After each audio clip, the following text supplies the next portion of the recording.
العلي العظيم. أعوذ بالله من الشيطان الرجيم. بسم الله الرحمن الرحيم.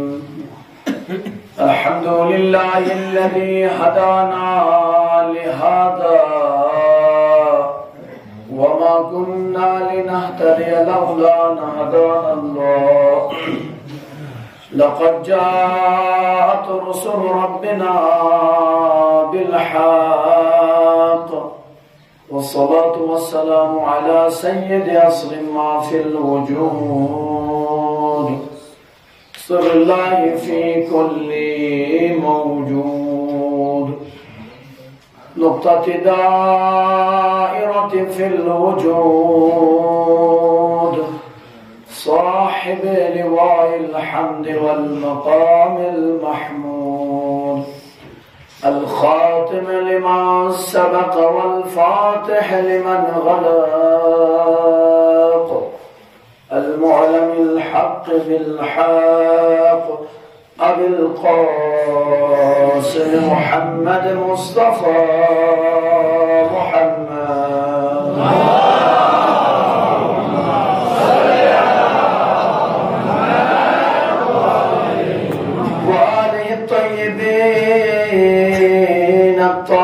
الطاهرين المعصومين المنتجبين.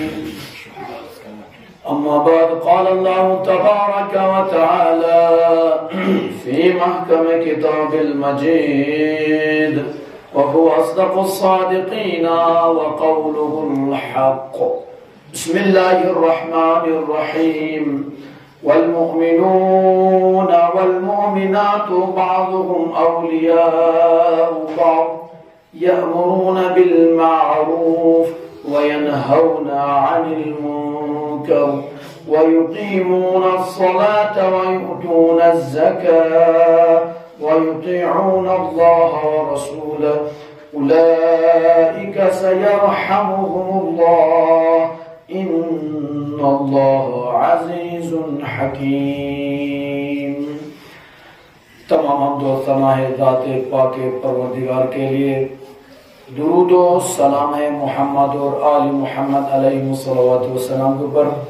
قابل تعریف لائٹ تحسین ہے آپ تمامی عزاداران ابا عبداللہ علیہ الصلوات والسلام. یقیناً بہت دیر سے فضائل امام حسین علیہ السلام و مناقب امام حسین علیہ السلام سماعت فرما رہے تھے.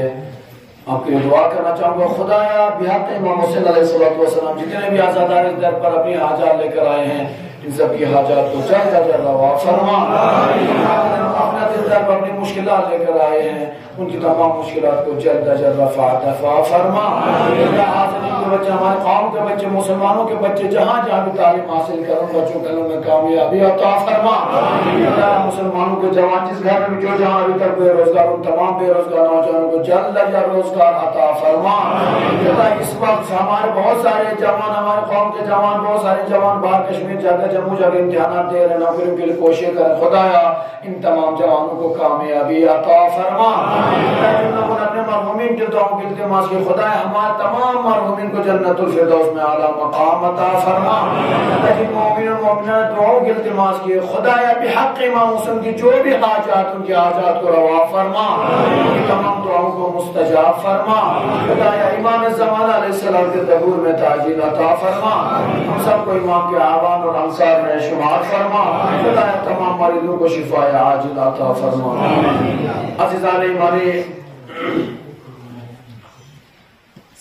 اس آیہ مبارکہ کو ہم نے سرنامہ کلام قرار دیا ہے.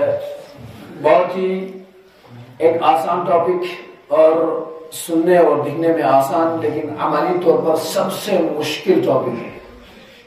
سننے میں آسان بیان کرنے میں بھی بہت ہی آسان ہے کوئی بھی مسئلہ بیان کر سکتا ہے لیکن جب عملی طور پر آپ دیکھیں گے ایک ایسا موضوع ہے جس پر عمل کرنا ہر کسی کی بس کی بات نہیں ہے.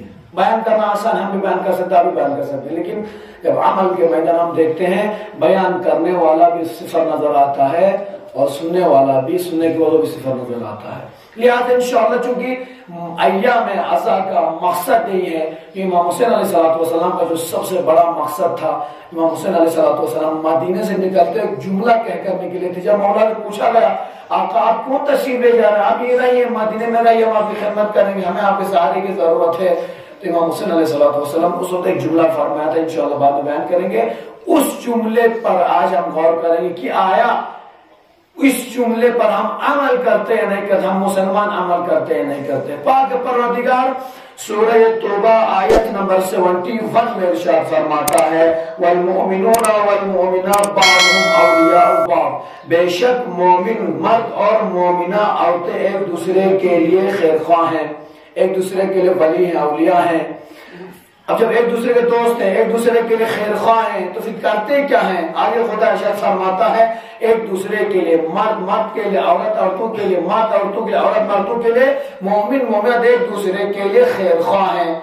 کرتے کیا ہیں خیر خواہ ہونے والے لوگ؟ پاک پروردگار ارشاد فرماتا ہے ان کا کام یہ ہے جب ایک دوسرے خیر خواہی کرتے ہیں، ایک دوسرے کو چاہتے ہیں، یأمرون بالمعروف وینہون عن المنکر، یہ ایک دوسرے کو امر بالمعروف کرتے ہیں اور نہی از منکر کرتے ہیں. جب ایک دوسرے کے دوست ہیں، ایک دوسرے خیر خواہ ہیں، تو ایک مومن دوسرے مومن کو دیکھتا ہے کہ غلط راستے پر جا رہا ہے، انہیں فوراً ٹوکتا ہے، نہی از منکر کرتا ہے. دیکھتا ہے کہ وہ نماز وغیرہ نہیں پڑھتا، اچھے کام کرتا ہی نہیں، اچھے کام کی طرف ترغیب دیتا ہے، اسے امر بالمعروف کہتے ہیں. یہ صرف جو خدا نے فرمایا کہ یہ امرون بالمعروف ونہی عن المنکر، جو امر بالمعروف نہی، یہ صرف مرد نہیں کرتے، یہ عورتوں کا بھی کام ہے. عورتوں کے لیے ضروری ہے ایک دوسرے امر میں معروف کریں. آپ کو لگے کہ میرے ماں بہن غلط کر رہے ہیں، آپ کو تو کیا غلط کر رہے ہیں، ایک اچھا کام نہیں کرتے ان کو ترغیب دیجیے اچھے کام کی طرف. یہ ہم تمام مسلمان مرد اور عورت پر، جسے پیغمبر فرمایا کہ علم کا حاصل کرنا ہر مسلمان فرد پر اور ہر مسلمان عورت پر واجب ہے. اسی طریقے سے پاک پروردگار ارشاد فرماتا ہے والمؤمنون والمؤمنات، مومن اور مومنات سب کے اوپر واجب ہے کہ وہ ایک دوسرے کے لیے امر بالمعروف کریں، نہی از منکر کریں. عزیزان کرام یقیناً جو امر بالمعروف کرتے ہیں، جو نہی از منکر کے سخت مرحلہ ہے. اسی لیے ہم اکثر دیکھتے ہیں، آپ جلدی میں بتا کے بیان کرنا چاہوں گا تاکہ بعد میں وقت تھوڑا سا کو ماتم کے لیے بچے. سب سے میرے پہلے کہا کہ بولنے میں آسان، سب سننے میں بھی آسان، لیکن دشواری سے بھرا مرحلہ ہمارے عملی میدان میں آ جاتا ہے، ہم ہمارے بہت پیچھے رہ جاتے ہیں. اکثر ہم دیکھتے ہیں یقیناً پہلے دو آیت پہ ترجمہ کرتا ہوں، چلو پھر آپ کی محسوس ہوگی انشاءاللہ. ایک اور جگہ پر مقام پر پاک پروردگار ارشاد فرماتا ادعو الى سبیل ربک بالحکمت والموعظۃ الحسنہ وجادلهم بالتي هي احسن. اے رسول، حکمت اور اچھی نصیحت کے ساتھ اپنے پروردگار کی راہ کی طرف دعوت دیں اور ان سے بہتر انداز میں بحث کریں. خدا نے اپنے رسول سے فرمایا کہ اپنے رب کی طرف بلائے. آج جہاں جہاں بھی مجلس حسین بپا ہوتی ہے، جہاں جہاں پر حسین کے نام پر مجلس ہوتی ہے، وہاں سے یہی تو آپ کو راہ خدا کی طرف، خدا کے دین کی طرف بلایا جاتا ہے، ترغیب دین دی جاتی ہے. اس کے باوجود ہم دیکھتے ہیں متاسفانہ اکثر ہم انہی اجتماعات سے، انہی مجالس سے دور بھاگتے ہیں جہاں پر آپ کو امر بالمعروف اور نہی از منکر کا درس ملتا ہے. ہم ان سیاسی میٹنگوں میں زیادہ شریک ہوتے ہیں، ان سیاسی جلسوں میں بہت شریک ہوتے ہیں. آپ دیکھیں سیاسی جلسہ دیکھیے، ایک دینی اجتماع دیکھیے، ایک سیاسی جلسہ دیکھیے، ایک دینی مجلس دیکھیے، دونوں میں آپ کو آسمان و زمین کا فرق نظر آئے گا. سیاسی اجتماع میں آپ کو ہزاروں میں لوگ نظر آئیں گے، دینی اجتماع میں، دینی مسجد میں آپ کو گنے چنے لوگ نظر آئیں گے. بھیا وجہ کیا ہے؟ وہاں بھی تو سننا ہے، یہاں بھی تو سننا ہے. فرق کیا رہا؟ فرق یہی ہے یہاں پہ دین کی باتیں ہوتی ہیں، اور دین کی باتیں جب سنیں گے یقیناً مولانا ہوں گے یا جو بھی خطاب کریں گے وہ ہمارے امر بالمعروف نہی از منکر کریں گے، لہذا ہمیں رکنا پر ہم پھنس جائیں گے. وہاں جائیں گے سیاسی خطاب میں، ماشاءاللہ سے یہ سیاسی شخص اس کا پائجامہ اتارے گا، یہ شخص ان کا لباس اتار دے گا، ایک دوسرے کی غیبت کرتے ہوئے نظر آئیں گے. پبلک نیچے بیٹھے ماشاءاللہ واہ واہ واہ واہ کرتے ہوئے نظر آتی ہے. اس وقت یہ مسلمان بھول جاتے ہیں اگر وہ سیاسی دوسرے سیاسی آدمیوں پر انگلی اٹھا رہے، مطلب خدا نہ خواستہ اس پر تہمت لگا رہے، الزامات جو لگاتے ہیں اگر وہ صفات اس کے اندر نہیں ہے تو یقین وہ تہمت لگا رہا ہے، اگر ہے تو بھی لوگوں کے سامنے اس کو عیوب کا بیان کرے، اس کی غیبت کر رہا ہے۔ اور پیغمبر فرماتے، معصوم فرماتے ہیں غیبت کرنے والا اور غیبت سننے والا دونوں برابر شریک گناہ میں۔ صلوات پڑھے محمد وعلی محمد۔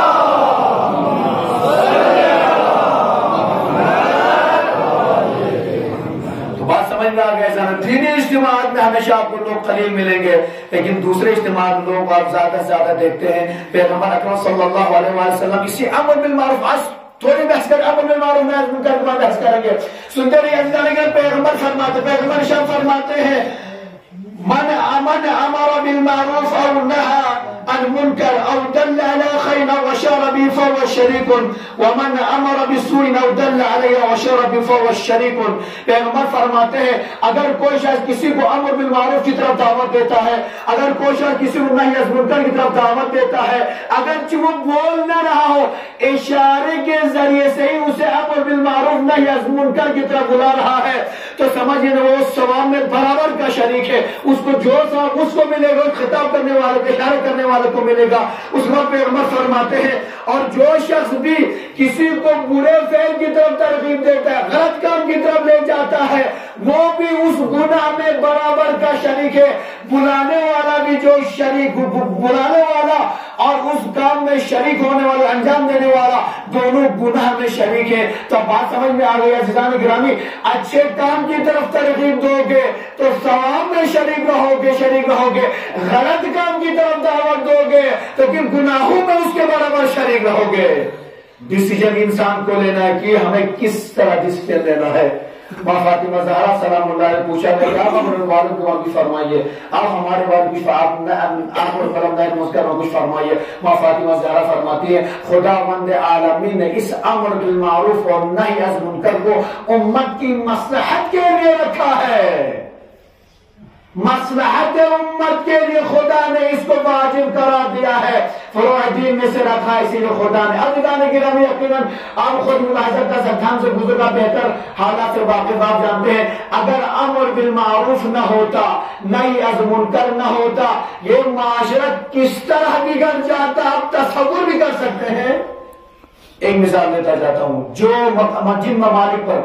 جن ممالک میں امر بالمعروف نہی عن منکر کا دستور نہیں ہوتا، ان ممالک کی مثال دیتا چلو، ملک کا نام لے لو، متقی بعد میں پکڑ کے جیل میں نہ کوئی ڈالے، اس کا حال یہ ہے وہاں پر اگر کسی کی شادی ہو جاتی ہے بھائی، ہماری ماں بہنوں بیٹیوں شادی کرتے ہیں، اس ملک کا دستور یہ ہے اگر کوئی لڑکی شادی کرنے تیار ہو جائے، اس کی شادی ہو جائے اور شادی کے بعد اگر پتہ چل جائے کہ یہ باکرہ ہے تو اسے عیب شمار کیا جاتا ہے۔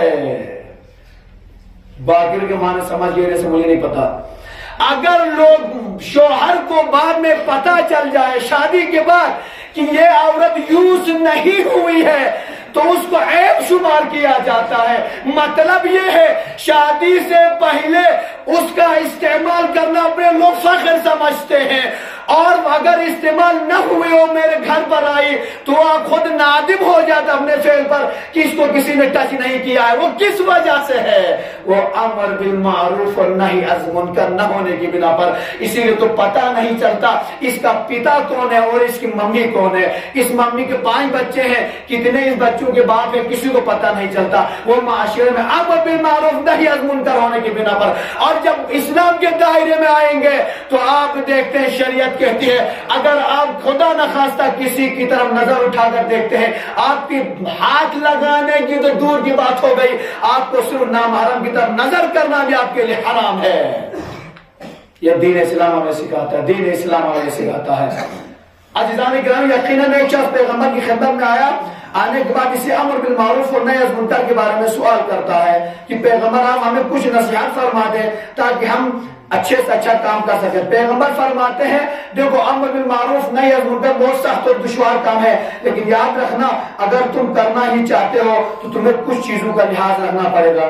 کیا پیغمبر آپ بتا دو دیجیے، ہم جان قربان کرنے کے لیے تیار ہیں. پیغمبر فرماتے ہیں اگر تم چاہتے ہو تو 5 امور پیغمبر نے بتائے کہ وہ نہ انجام دو، تم کامیاب دنیا میں بھی رہو گے آخرت میں بھی رہو گے. اور ایک مقام پر امام موسیٰ کاظم علیہ السلام، دیکھیے امر بالمعروف نہی از منکر کرنا آسان ہر کسی کی بس کی بات نہیں ہے. امام موسیٰ کاظم علیہ السلام ہارون کے دربار میں ہے. ہارون شفاق بادشاہ دشمن اہل بیت، اس کے پاس امام موسیٰ کاظم علیہ السلام ہے. لیکن یاد رکھیے گا جان گرامی، جس طریقے سے امر بالمعروف ہمارے واجب کرا کے صرف سننے کے لیے نہیں ہے، یہ فروع دین میں سے فروع دین پر عمل کرنا ہم سب کے لیے واجب ہے. امام موسیٰ کاظم علیہ السلام دربار ہارون میں ہے اور وہاں پر بحث و مباحثہ ہو جاتا ہے، اسی گفت و شنید ہو جاتی ہے. اس کے بعد ہارون امام موسیٰ کاظم علیہ السلام کو آزمانا چاہتے ہیں کہ امام موسیٰ کاظم آج میرے دربار میں ہے تو میں دیکھ لوں گا کہ یہ مجھ سے گھبرا جاتا نہیں گھبرا جاتا ہے. ایک امام کا امتحان لینے جا رہا ہے، نہیں جانتا یہ فرزند پیغمبر ہے، جہاں پہ حق بات بولی رہی بول دیں گے چاہے سر کٹانا کیوں نہ پڑے. یہ ہارون نہیں جانتا تھا یہ فرزند حسین ہے، اپنے سر کو نو کے سینہ پہ چڑھا سکتے ہیں لیکن کسی کے سامنے سر جھکا نہیں سکتے. ایک مرتبہ ہارون نے پوچھا اے موسیٰ کاظم آپ اس محل کے بارے میں کیا کہتے ہیں، ہماری شان و قصر کے بارے میں آپ کیا کہتے ہیں. امام موسیٰ کاظم علیہ السلام فرماتے ہیں اس محل کو دیکھنے کے بعد مجھے یقین ہے اور مجھے پتا ہے کہ یہ محل فاسقوں کا اڈا ہے. ایک طریقے سے ہارون اپنے محل اپنے گھر کی تعریف کرنا چاہ رہا تھا کہ آپ خوبصورت ماشاءاللہ کنیزیں ہیں غلام ہیں اور عیاشیاں ہیں اور کتنا خوبصورت بنا ہوا ہے، تعریف کرانا چاہ رہا تھا. تو ہمارے گھر کے بارے میں آپ کا کیا نظریہ، اس قصر کے بارے میں آپ کا کیا نظریہ ہے. امام موسیٰ کاظم علیہ السلام فرماتے ہیں مجھے یقین ہے کہ یہ گھر فاسقوں کا اڈا ہے، فاسقوں کا اڈا ہے. اس کے بعد کہتے ہیں کہ پھر ہارون کہتے ہیں اچھا یہ بتائیں گھر کس کا ہے، یہ گھر کس کا ہے. سوچا تھا کہ ہارون کا ہے بادشاہ کا ہے، کہ یہ گھر کس کا ہے. ایک مطلب امام موسیٰ کاظم علیہ السلام نے فرمایا یہ ہمارے شیعوں کا گھر ہے. کا تعجب تمہارے شیعوں کا گھر کا ہمارے شیعوں کا گھر ہے. ایک مطلب کہ ہارون کہنے لگا پھر اگر تمہارے شیعوں کا گھر ہے تو تمہارے شیعہ کیوں نہیں لیتے اپنی ملکیت کو. امام موسیٰ کاظم علیہ السلام فرماتے ہیں ہارون خوش نہ رہنا، وہ دن ضرور آئے گا، ایک دن ملکیت شیعوں کی اور شیعوں کے ہاتھ میں آئے گی. یاد رکھنا ابھی وہ وقت آن نہیں پہنچا ہے اور جب وہ وقت آن پہنچے گا نہ یہ آپ رہیں گے نہ آپ رہیں گے نہ یہ آپ کا قصر رہے گا، یہ شیعوں کی ملکیت ہے، شیعوں کی ملکیت ہو کر رہے گی. اس کے بعد ایک مطلب کہتے ہیں کہ تمہارے شیعہ کہاں ہے، تم نے شیعوں کی تعریف ہے تو گھر میں تمہارے شیعہ ہے کہاں، مجھے تو شیعہ نظر نہیں آتے. ایک مرتبہ امام علیہ السلام قرآن کی ایک آیت کو بیان کرتے ہوئے فرماتے ہیں شیعہ کون ہے. ایک اس آیت کا مفہوم بتانا چاہوں گا. امام فرماتے ہیں کہ پاک پروردگار نے فرمایا ہے وہ لوگ جو اہل کتاب اور کافروں سے مشرکین سے الگ رہتے ہیں، وہ لوگ جو کافروں سے اہل کتاب سے اور مشرکین سے الگ رہتے ہیں، ان کے ساتھ کوئی بھید بھاؤ نہیں کرتے، ان سے ہمیشہ تنہا الگ رہتے جدا رہتے ہیں، وہی لوگ شیعہ ہے. اور جو ان کا ساتھ دیتے ہیں وہ کافر ہیں اور جو ان صفات کے مالک وہ کافر ہے. ایک مرتبہ غصے میں اگر ہارون کہتا ہے اے فرزند پیغمبر کیا اس کا مطلب تم ہمیں کافر سمجھتے ہو، اے فرزند پیغمبر کیا تم ہمیں کافر سمجھتے ہو. امام علیہ السلام میں نے کہا امر بالمعروف کرنا آسان نہیں ہے. امام علیہ السلام فرماتے ہیں ہارون تم کافر ہو نہیں، تم کافر ہیں بھائی، تم سب کافر ہیں. تصور نہ کرنا کہ ہم ہیں کہ نہیں ہیں، تم سب کافر ہو. لہذا غضبناک ہو گیا کہ اگر میں چاہوں تبھی تمہاری شان میں گستاخی کر سکتا ہوں، لیکن عزیزان گرامی جس کو اللہ رکھے وہ شمع کون بجھا سکتا ہے، جس کو اللہ اس کو جلائے. اور اس دن کی حفاظت اہل بیت کی حفاظت کی گارنٹی خدا نے لی ہے، کون ان کو بجھا سکتا ہے. لیکن ہارون چلاتا رہا. امام کہنے کا مقصد امام موسیٰ کاظم علیہ السلام نے قصر ہارون میں جا کر بھی تبلیغی امور کو انجام دیا اور ہاروں کے طریقے سے بتا دیا کہ تم کافر ہو اور تم غاصب ہو، یہ شیعوں کی پراپرٹی ہے، تم نے اس پر قبضہ جمایا ہے، لہٰذا تم اپنے آپ کو مسلمانوں کا خلیفہ تصور نہ کرو۔ صلوات پر محمد و آل محمد۔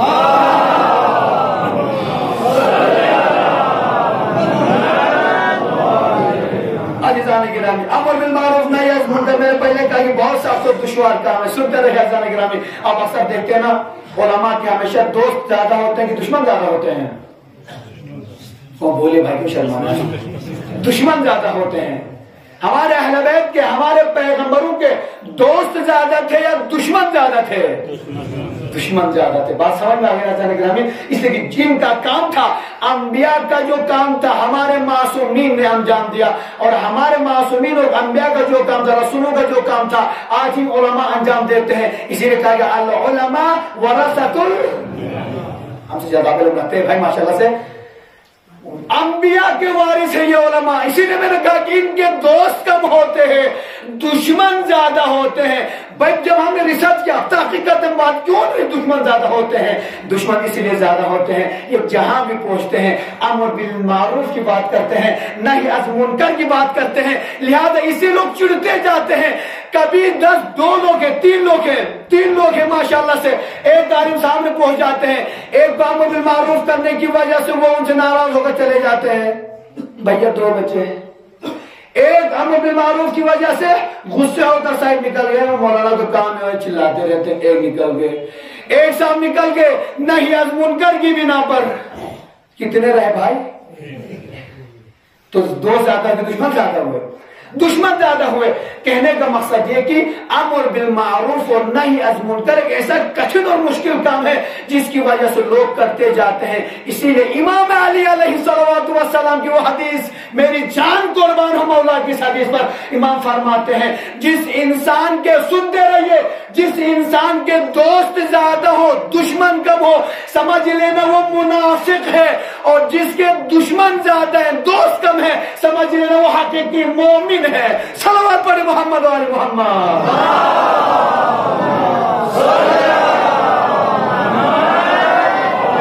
دوست کیسے زیادہ ہو سکتے؟ منافق کیوں کم مولانا ہے؟ اس لیے کہ دوست بن سکتے ہیں، چونکہ یعنی چلو سے جنگا یارانا یا مویت اے چلو سے جنگا یارانا یا مویت، اس کے بعد اپنا چہرہ لگ گیا، اس کے زمانے میں چہرہ لگ گیا، دوست ہو گئے نا بھیا۔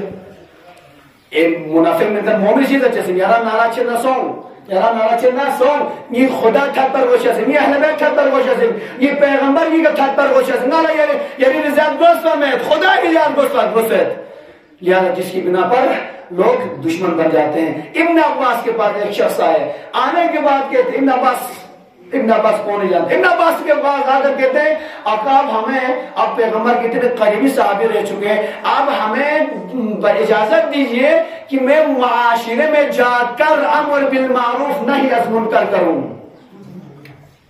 سمجھ میری بات ہوا؟ میں معاشرے میں جا کر امر بالمعروف نہی از منکر کرنا چاہتا ہوں۔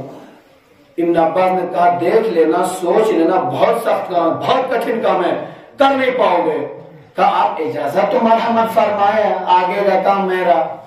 کہا ٹھیک ہے، ہم آپ کو اجازت دے تو دیتے ہیں، لیکن یاد رکھنا 3 آیتیں قرآن کی میری نظر میں ہے، اگر تم ان آیتوں پر عمل کرتے ہو تو ضرور تم تبلیغ کرنا، اگر عمل نہ کرتے ہو تو مجھے یقین ان آیتوں کی وجہ تم رسوا ہو جاؤ گے۔ ڈر گئے، گھبرا گئے، قرآن کی بات سنی۔ کیونکہ ابن عباس جانتے ہیں کہ ابن عباس وہ شخصیت کے مالک ہیں جو پیغمبر کے بعد درس قرآن دیا کرتے تھے مسلمانوں کے درمیان، پیغمبر کے بعد درس قرآن دیا کرتے تھے۔ تو آپ بتا دیجئے پہلی آیت کون سی ہے؟ تو آپ اصرار کر لو آیت بتا دیجئے۔ ایک مطلب ابن عباس کہتے ہیں یاد رکھنا، مجھے اس بات کی فکر ہے کہیں آپ بعد میں نادم ہو جائیں۔ پاک پروردگار قرآن مجید میں ارشاد فرماتا ہے اتامرون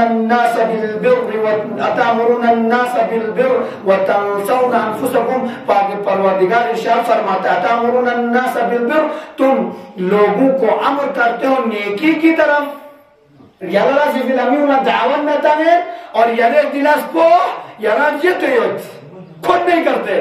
مثلا میں آپ سے نماز تہجد کے بارے میں تو بتاتے رہتا ہوں، میں نماز کو یہ نہ چھوڑے، ماشاءاللہ یہ آپ کے مجھ سے مولانا آپ نماز پڑھتے ہیں؟ ہم تو تھکے رہتے، کہاں سے نماز پڑھیں گے؟ امام جناب حضرت ابن عباس کہتے ہیں کہ اس آیت کی وجہ سے اگر تم خود نہیں کرتے، تم خود بھولے ہوئے ہو اور دوسروں کو دعوت دیتے ہو، یاد رکھنا کہیں تمہیں نادم ہونا نہ پڑے۔ کہا کہ تم ایسا کرتے ہو کیسا؟ پھر جو تم کو دعوت دیتے ہو تم بھی انجام دیتے ہو؟ کہا مشکل ہے، یہ تو دعوت تو دے سکتے لیکن خود جا کر بھی عمل نہ کر پائیں۔ کہا جب تم خود عمل نہیں کر سکتے خاموش رہو، دوسروں کو دعوت دینے کی ضرورت بھی نہیں ہے۔ کہا تب دوسری آیت کون سی ہے جس میں خدا ہمیں حکم دے رہا ہے؟ ایک مطلب ابن عباس کہتے ہیں لِمَ تَقُولُونَ مَا لَا تَفْعَلُونَ لِمَ تَقُولُونَ مَا لَا تَفْعَلُونَ۔ پاک پردیشہ فرماتے ہیں تم اس چیز کے بارے میں گفتگو کیوں کرتے ہو؟ مَا لَا تَفْعَلُونَ، جو تم بھی انجام نہیں دیتے۔ بہت تکبیر آ جاتی ہے کہ تم اس موضوع پر بات چیت ہی کیوں گفتگو کیوں کرتے ہو جس کے بارے میں تم خود ہی نہیں کرتے ہو؟ لِمَ تَقُولُونَ مَا لَا تَفْعَلُونَ، جو تم انجام نہیں دیتے ہو وہ کرنے کو حکم کیوں دیتے ہو؟ کیا ایسا ہے؟ کہ یہ بھی سخت ہے۔ کہ تیسری آیت سنائیے، کہ تیسری آیت یہ ہے کہ پاک پروردگار ارشاد فرماتا ہے وَمَا أُرِيدُ أَنْ أُخَالِفَكُمْ إِلَىٰ مَا أَنْهَاكُمْ عَنْهُ۔ پاک پروردگار شاہ فرماتا ہے وما اريد ان اخالفكم الى ما انكم، من هرگز نمیخوام چیزی که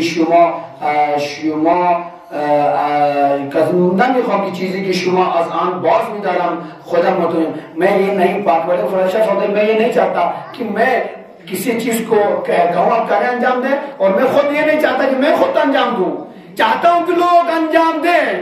مولانا مجلسوں میں خطاب کرتے بھائی یہ مجلسوں میں آئیے، اور جب کہیں مجلس ہو جاتی تو مولانا خود ہی تو کہتے نہیں میں کیا جاؤں گا وہاں پہ، ایک گھنٹہ پکائیں گے مولانا۔ بھائی مسجدوں میں آئیے مسجدوں میں آباد کیجیے۔ اور جب کہیں دوسری مسجد بات آتے ہیں، ہم سفر میں گئے تھے، مولانا صاحب مجلس پڑھ نماز پڑھتے تھے مسجد ہے، نہیں یار باہر ہی پڑھ کر وہاں جائیں گے، پھر وہاں پہ رکنا پڑے گا، ٹائم ویسٹ ہو جائے گا۔ ادھر سے ہم خطاب کے ٹائم تو کہتے ہیں مسجدوں میں آئیے، اور ادھر سے کہتے ہیں ہم تو کیوں جائیں گے مسجدوں میں؟ لہذا پاک پروردگار فرماتا ہے جب تم نہیں کر سکتے نہ بولو، بولنے کا حق نہیں ہے۔ اسی لیے میں اکثر نے کتاب لوگوں سے جب اتحاد اور اتفاق کی بات کرتے ہو پہلے اتحاد کر کے دکھاؤ، آؤ ہاتھ ملاؤ، اس کے بعد بات کرو تو اچھی لگتی ہے۔ جب تم صرف بات تو کرو گے اور جب عملی میدان کی بات آ جائے تو کلومیٹر باہر جاتے ہو۔ اس کا مطلب قرآن کی لعنت کرتا ہے ایسے لوگوں پر جو بولتے کچھ ہے اور کرتے کچھ ہیں۔ لہٰذا جو شخص ابن عباس کے پاس اجازت مانگنے آیا تھا، ابن عباس نے کہا اب تم کر سکتے ہو تبلیغ؟ کہا کہ میری بس کی بات نہیں کہ میں تبلیغ کر سکوں۔ ابن عباس کہتے ہیں اب جب تم کر نہیں سکتے ہو تو اپنے خانہ نشین ہو کر بیٹھے رہو، یہ تمہاری بس کی بات نہیں ہے۔ امر بالمعروف کرنا، نہی از منکر کرنا ہر کسی کی بس کی بات نہیں ہے۔ صلوات پر محمد و آل محمد۔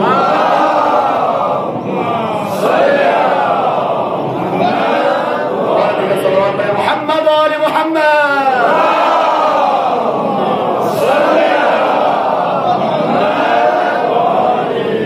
کل شام کو ہم ایک اجتماع میں گئے، کل شام کی بات ہے، ہمارے بھائی کی طرف سے ایک اجتماع رکھا تھا، وہاں پہ ایک جگہ پر اہل سنت بھائیوں کا اجتماع تھا، تبلیغی جماعتوں کی طرف سے ہمیں بلایا گیا۔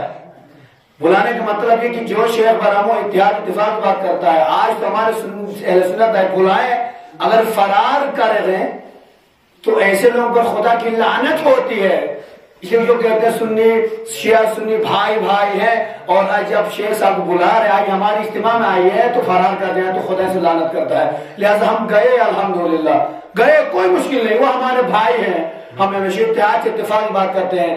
گئے الحمدللہ، مومین سے ملے، دوستوں سے ملے، بات چیت ہو گئی، آئے اس کے بعد کیا شیخ برہمو اہل سنت بھان کیا تو کیا سنی بن کر آیا ہے؟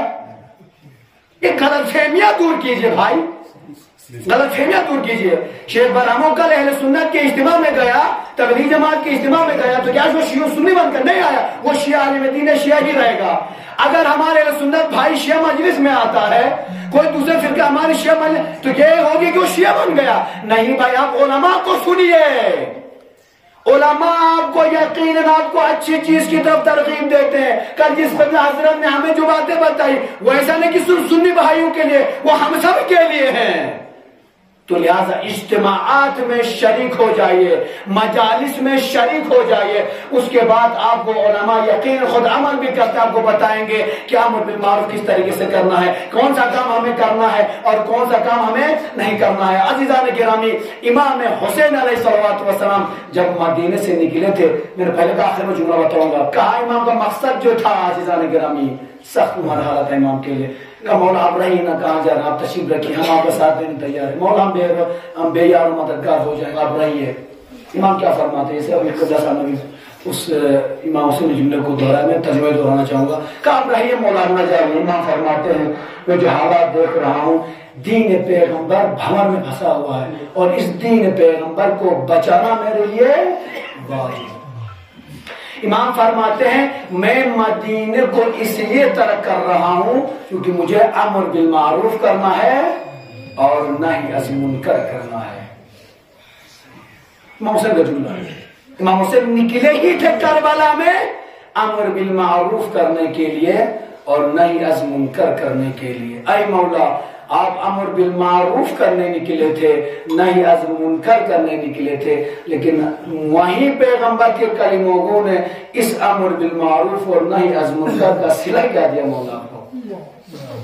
امام حسین کو صلہ، امام حسین علیہ السلام اس سخت کام کو لے کر آگے بڑھے تھے اور امام حسین کو صلہ کیا ملا، اس کا نتیجہ کیا ملا؟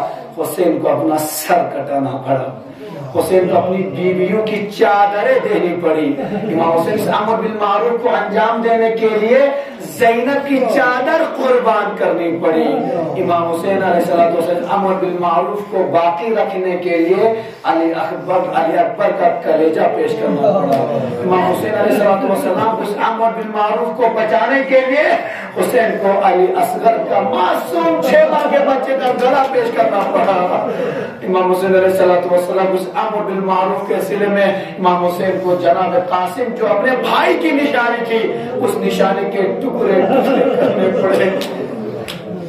اللہ اکبر. میں کیا بتا سکتا ہوں آزاداران مظلوم کربلا. امام حسین علیہ السلام ابھی مدینے میں تشریف فرما ہے، لیکن اب تو مسائل دینا چاہوں گا، دعوت گنجائش نہیں ہے، پھر کبھی موقع ملے انشاءاللہ اسی موضوع پر گفتگو شریک کریں گے. پھر آپ دیکھیں گے کہ امر بالمعروف نہی کرنے والے دنیا میں کس طریقے بدنام ہو جاتے ہیں، اور جو برائی کی طرف دعوت دیتے ہیں وہ سینہ تان کے چلتے ہیں، جو اچھائی کی طرف دعوت دیتے ہیں ہمیشہ وہ ہر جگہ بدنام ہوتے ہیں. ہمارے پیغمبر ہمیشہ دعوت دیے اور انہی پر ظلم ہوا. ہمارے معصومین ہمیشہ امر بالمعروف کی نہی منکر کی، انہی پر ظلم ہوا. آج ہر جگہ یہی ہوتا ہے، جہاں جہاں پر امر بالمعروف کی بات ہوتی ہے وہاں پر ظلم ہونے لگتا ہے. مظلوم کربلا آج محرم الحرام 1444 کی، آج 2022 کی، آج تیسری محرم آ گئی. مولانا عبداللہ ہم ایک ساتھ انتظار کر رہے تھے، حسین کا ماتم آنے والا ہے. مولانا مجلس کا تو شروع ہوگی. مولانا مجلس کے بعد کیا رکھا ہے؟ مولانا کون خطاب فرمائیں گے؟ سوال ہی ہوتے. کیوں؟ حسین سے محبت ہے نا بھائی، حسین سے محبت ہے. ہر انسان چاہتا ہے کہ میں حسین کے مناقب سنوں، ہر انسان چاہتا ہے میں حسین کے فضائل سنوں، ہر چاہتا ہے کہ حسین کی مظلومیت کو سنوں. حسین کی مظلومیت کے 10 دن جو شیعوں کو ملتے ہیں نا، شیعہ فخر سمجھتا ہے حسین پر رونے کے لیے. اور بعض مقامات پر جا کے آپ سے کہا جاتا کیوں روتے؟ نہ رو، رونا بھی دیتے، رونا غلط ہے، نہ رو.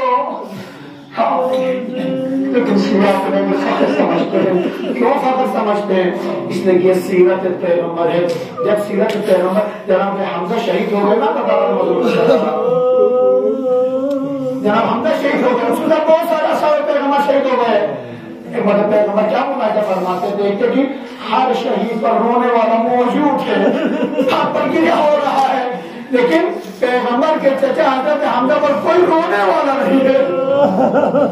لاش حمزہ پر نظر پڑی، پیغمبر کی آنکھوں سے آنسو ترنے لگے. لوگوں نے پوچھا یا پیغمبر آپ کیوں گریا فرماتے ہیں؟ کہتے میں کیوں نہ رہوں؟ ارے تمام شہیدوں پر رونے والے ان کے وارثین موجود ہیں، لیکن میرے چچا حمزے کے جنازے پر کوئی رونے والا نہیں ہے. یہ سنت پیغمبر ہے، رونا اور رلانا. اسی لیے امام صادق علیہ السلام نے فرمایا کہ جو شخص بھی فرمایا وہ حسین پر گریا کرتا ہے یا کسی کو گریا کرنے مجبور کرتا ہے، اگر کسی کو گریا کرنا نہ آجائے، آنسو نہ آ جائے، رونے کی صورت بناتا ہے، وجبت لہ الجنہ، خدا بندہ اس رونے والے کو، اس صورت بنانے والے کو، اس رلانے والے کے اوپر